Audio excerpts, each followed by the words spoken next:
Isang Cinderella run ang pinamalas ng Team Bahamas sa FIBA Americas. Sila kasi ang nagkampiyon sa pre-Olympic qualifying tournament na ginanap sa Argentina last August 2023. They defeated teams such as Cuba, Uruguay at ang malakas na Argentina para maka-earn ng slot sa FIBA OQT na gaganapin nga next year. Ito nga ang clear chance ng Bahamas para tuluyang makapasok sa 2024 Summer Olympics na gaganapin sa Paris. Ngunit hindi magiging madali ang path nila dito dahil 4 na teams na lamang ang kailangan para makumpleto ang Men's 5v5 tournament.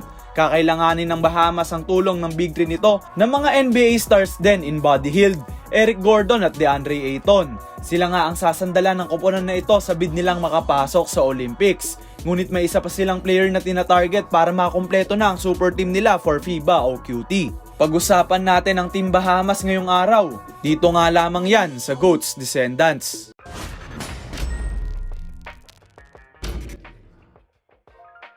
Pinangungunahan ng Bahamas ng sharpshooter guard na si Eric Gordon. Sa loob ng 4 na laro ay pinamalas ng Phoenix Suns guard ang kanyang unstoppable perimeter game, shooting at superior shot creating laban sa mga mas mahihinang teams ng Americas. Nag-average si Gordon ng 20.3 points, 2 rebounds and 2.3 assists per game as the main man ng Bahamas sa pagsungkit nila ng number 1 spot sa pre-Olympic qualifying games. Dapat ngang dalhin ni Gordon ang kanyang A-game sa mga susunod pa nilang mga laro kung nais nilang magkaroon ng chance makapasok sa Summer Olympics.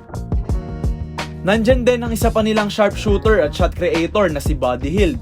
Kilala sa NBA ang player na ito bilang isa sa mga pinakamatitinik na 3-point shooters ng liga. At iyan naman ang pinamalas niya sa paglalaro para sa kanyang mother country. Nag-average si Hield sa pre-OQT ng 19.8 points, 4.8 rebounds and 3.3 assists per game bilang katuwang ni Gordon offensively. Sukay na nga ng paglalaro si Hield sa mga FIBA tournaments way back 2014 pa. Kaya naman ang presence niya ay mahalaga para mabigyan sila ng higher chances para mag-compete sa susunod na taon sa OQT. At ang pangkumpleto ng kanilang Big 3, ang former number 1 overall pick na si DeAndre Ayton. Ang Bahamian center na ito ang anchor sa loob ng paint para sa Bahamas, grabbing rebounds at protecting the rim sa mga drives ng kalaban. Nag-average si Ayton ng isang double-double last pre-OQT with 15.5 points, 13.8 rebounds and 1.3 assists per game sa 4 nilang laro. With the talent ng isang DeAndre Ayton ay tiyak na marami siyang papahirapang opposing big man kung makakasama nga siyang muli sa lineup next year. Importante ang posisyon ni Ayton dahil siya lang ang legit center ng Bahamas at ang tallest nga sa kanilang lineup. Pero ito nga ang mainit na balita, GOAT fam. May mga rumor na nais daw kunin ng Bahamas si Klay Thompson as their naturalized player. Matatandaan na nakapaglaro na si Klay para sa Team USA, kaya naman ganitong status na lamang ang maaaring kahinatnan ng 6'7 shooter.